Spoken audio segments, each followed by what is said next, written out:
Hello everyone, welcome back to my channel. I hope you're doing well. I went to see a show recently and I didn't vlog it. Shock, horror.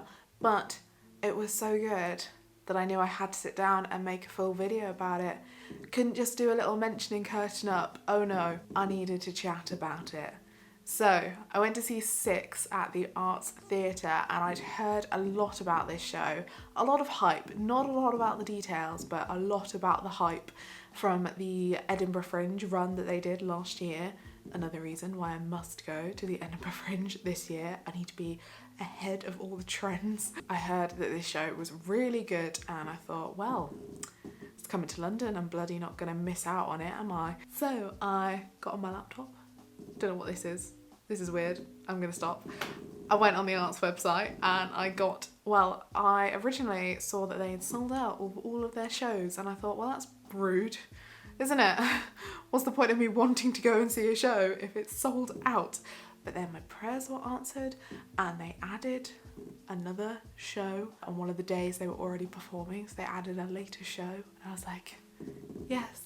My prayers have been answered. So I booked that and I was very excited. I didn't know initially any of the cast members. I didn't actually properly look until like a couple of days before. Just hadn't really crossed my mind. I thought I'm just gonna go in.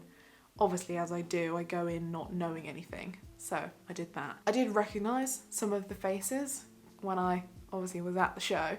But I'll get onto that later. By the time the night came, obviously the show that I was at was sold out as well, which was really exciting. Obviously, I wish nothing but success on new musicals like this. And yeah, it's just really exciting to be part of a sold out audience that is so excited for a show, which was really evident by the reactions from the audience. Like when the show started and after every number and at the end, the energy was amazing. Everyone was so here for it. Obviously, that's why we bought tickets. So what is SiX about, you might be asking? I will tell you. SiX is about the wives of Henry VIII, who, let's be real, apart from the rhyme, divorced, beheaded, died, divorced, beheaded, survived, do you know a huge amount more about the wives of Henry VIII? Because I know I certainly don't, and I'm British, so I would have been taught about this period of time at school. We might have been taught it, but I don't remember it, apart from the rhyme to probably remember for a test or something. So to think I was going into a musical about the wives of Henry VIII, the hype of a show has got to be good. But as we've seen recently with a little musical called Hamilton, history is making a comeback in musicals. So I was open to it. I was ready. By the way, quick side note, the musical has been written by Toby Marlowe and Lucy Moss. Congrats to you both. This show is amazing. Just putting it out there straight away. I was really intrigued as to how they were going to do this show, how it was going to be sort of structured. And they opened the show with this amazing number with all of the girls, all of the wives, introducing themselves basically. That makes it sound really boring. It's definitely not boring. But you know, it was saying that they were the 6 wives. And the style of it, instantly I was like, this show is gonna be cool. It was very modern. It was very like poppy, but not like pop. Wow, great description there. But it was so good. And throughout the course of the show, I was thinking to myself, I was like, this show is like Hamilton meets Our Ladies of Perpetual Succor meets British history. And I love it.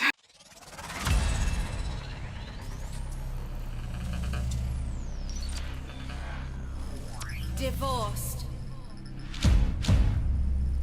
beheaded, died,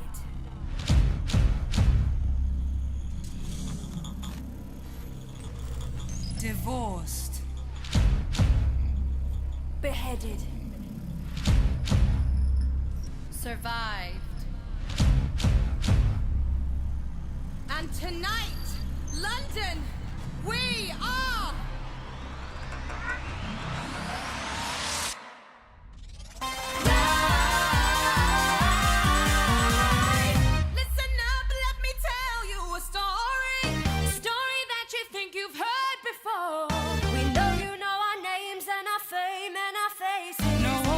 the glories and the disgraces. I'm done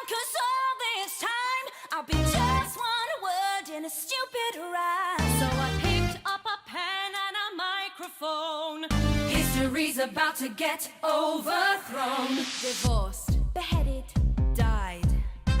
Divorced, beheaded, survived.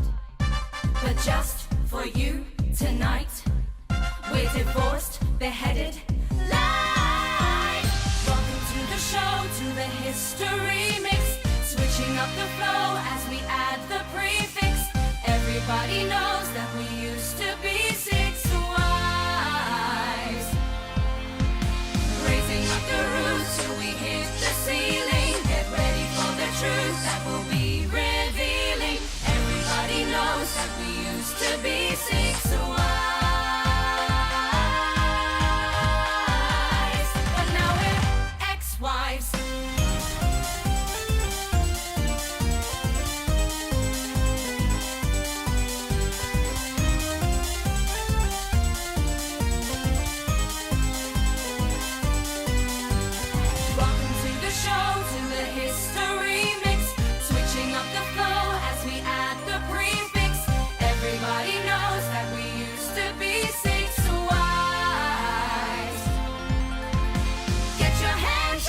This party buzzing. You want a queen bee? Well, there's half a dozen. Everybody knows that we used to be 6 wives.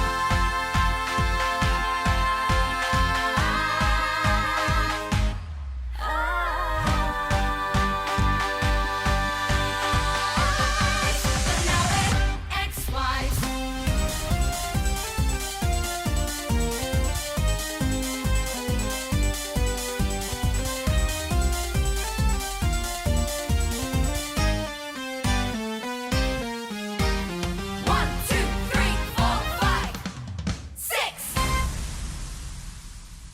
After the opening number, when it went into the dialogue, they sort of set up the show as like a competition, sort of X Factor style, if I were to put a TV show or like a competition show to it, in sort of the style of X Factor, where basically they said that each of the wives was going to tell you their story, and then basically it was set up so like the audience would vote as to who would be the leading queen, and it was as if they were going to be a girl band, and like who would be the front runner of the girl band, basically.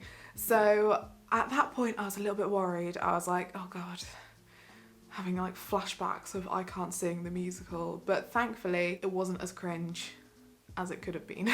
There were a couple of moments during the show where they do that thing that happens in most concerts where they're like, London, are you having a good time? And obviously the audience goes wild because the audience was loving it.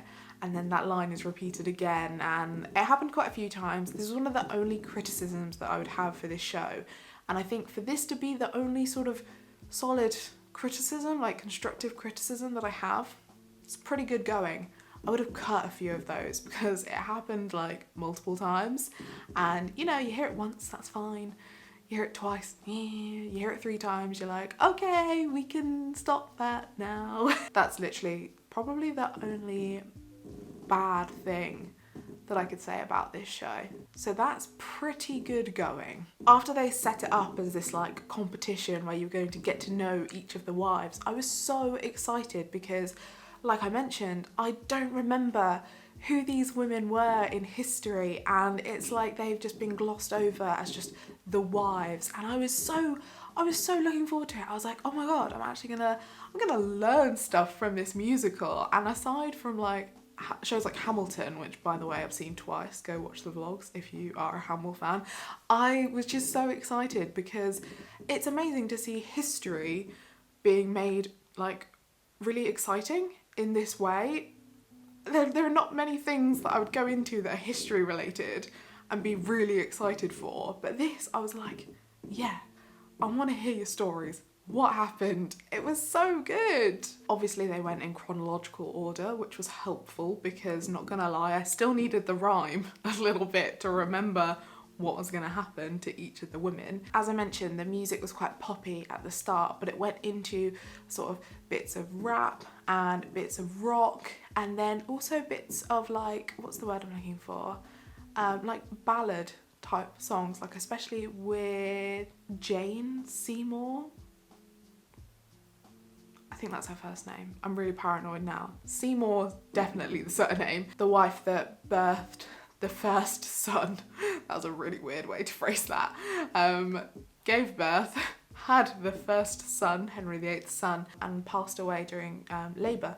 So yeah, she had a really sad song. She was playing on that, as they do in X Factor and Britain's Got Talent and all of those shows. Like, they play on their sob story, and that's what she's doing. So she had the perfect ballad to go with it. Like, it wouldn't have made sense for her to be like really rappy or whatever when she's playing on her sadness. So it was just really clever the way they did it. Genuinely, I've had the song stuck in my head. There's not a cast album. There's some snippets, I believe, on What's on Stage, which I will insert in the video at some point. I might have done already.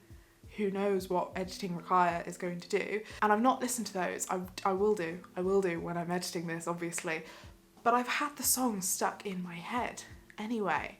And I know that it's been the same for other people as well. Like, some of my friends have been to see it and they're like, yeah, I've got the song stuck in my head still. That's amazing. That is such an incredible thing for a show to do, to become a little earworm and be stuck in there when the audience members don't have much to go on once they've seen the show. To have that lasting effect, you've done it. You've done what you need to do.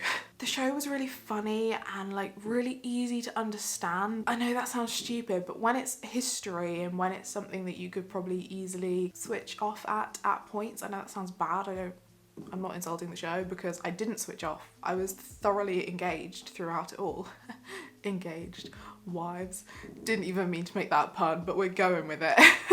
I was so there the whole time and I was wanting to know, okay, what happened to the next wife? Like, oh my goodness. And it had a really nice ending to it. I'm not going to say what happens because hopefully this show will have a future in London and elsewhere. I really, really hope that that is the case because it bloody deserves it. The girls were amazing and it was really hard because during the show I'd be like, right, that cast member is my favourite. And I was like, but that cast member and then that cast member. So all of them were fantastic. I'll try and find... I didn't manage to get a programme, which I was really sad about because they had sold out of all of them. So I'm going to try and do that. They've got one more show. I've got a friend that's going, my friend Eddie, shout out to Eddie. So if he can grab me one, that'd be great. If not, I might literally go to the Arts Theatre tomorrow. Be like, please, do you have a programme? I did take a photo of someone else's programme. Thank you to that person in the foyer for letting me photograph your programme. If I can find a better version of the programme, I'll insert it here so you can see all of the amazing ladies that were in the show. If not, you'll have to deal with my crap photo. Sorry. But yes, there were a couple of familiar faces there. I've seen some of them in The Heights and a couple of other shows. But yeah, my God, they were amazing. Like, I don't even want to pinpoint one of them because at the end of it, they were just all so fantastic, and obviously they are all pivotal to the show, so I don't think I could even highlight one of them or two of them or even three of them because all six of them were fantastic. I just had to make a video talking about how great this show was, and I hope you've liked it. If you managed to see SiX at the Arts Theatre on one of their nights, or if you saw it at the Edinburgh Fringe, I would love to know your thoughts on the show, and I hope that this video has whet your appetite a little bit. So hopefully when it comes back to London, I'm going to say that because I have a strong feeling that it will at some point. I'm going to be like, I saw it, I've already got a review, go check it out. But no, in all seriousness, this show was just so good. I don't know if you would have been able to tell from this whole video how I felt about this show, but it was really, really good. I hope I've intrigued some of you to go and read up about it and like listen to some of the clips.